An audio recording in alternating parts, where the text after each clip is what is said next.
স্বাধীনতা অনেক বড় দামি একটি শব্দ, কিন্তু আমরা কখনোই ভেবে দেখি নেই স্বাধীনতা আসলে কার, ধনীর নাকি দরিদ্রর। আসুন এটা নিয়ে দু একটা কথা বলি।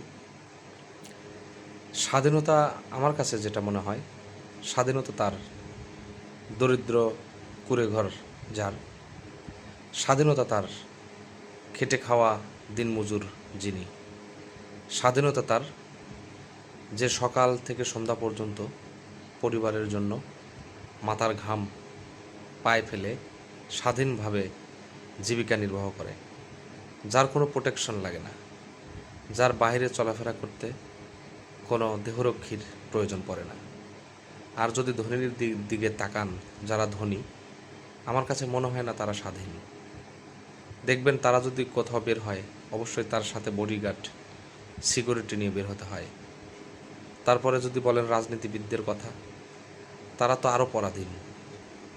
সুতরাং স্বাধীনতা বলতে আমি যেটা বুঝি, স্বাধীন তারাই যারা খেটে খাওয়া মানুষ।